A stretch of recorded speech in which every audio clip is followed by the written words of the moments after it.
قادیانی مرتد کافر ہیں، کیونکہ انہوں نے میرے پیغمبر کی ختم نبوت کا انکار کیا ہے، جبکہ ختم نبوت کا عقیدہ ہمارا ایک بنیادی عقیدہ ہے۔ ختم نبوت پر ایمان ہماری ایک بنیادی چیز ہے، لہذا جو شخص بھی جس دور میں بھی ختم نبوت پر ڈاکہ ڈالنے کی کوشش کرے گا، انشاءاللہ ختم نبوت کے دیوانے، مستانے، پروانے اپنی جانوں کی پرواہ کیے بغیر ان قادیانیوں کا، اس فتنے کا تعاقب کریں گے اور انشاءاللہ قیامت کی صبح تک کرتے رہیں گے۔ آپ صلی اللہ علیہ وسلم نے ایک حدیث پاک میں خوبصورت مثال دے کر ختم نبوت کا مسئلہ سمجھایا ہے۔ آپ نے فرمایا کہ ایک شخص ایک عمدہ محل تعمیر کرتا ہے، اس کے کونے میں باقی ایک اینٹ رہ جاتی ہے، باقی پورا محل تیار ہو جاتا ہے،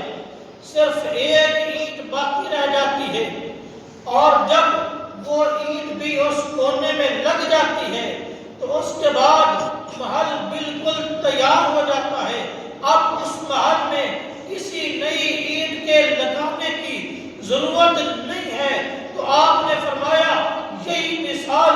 نبوت کے محل کی ہے کہ اللہ نے نبوت کا سلسلہ چلایا، گویا کہ نبوت کا ایک محل بنایا تو اس کے اندر صرف ایک اینٹ رہتی تھی۔ اللہ تبارک و تعالی نے مجھے سب سے آخر میں بھیج کر کے اس نبوت والے محل کو مکمل کر دیا ہے، لہذا اب اس نبوت والے محل کے اندر کسی نئے نبی کی ضرورت ہرگز نہیں ہے۔ اس مثال میں، اس حدیث میں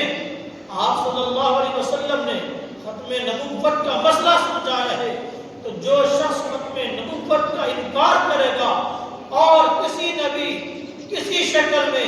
ذلی ہو، بروزی ہو، کسی شکل میں بھی اگر وہ کسی کو نبی تسلیم کرے گا، وہ دائرہ اسلام سے خارج ہوگا، مرتد کافر ہوگا، اس کا اسلام کے ساتھ کوئی تعلق نہیں ہوگا۔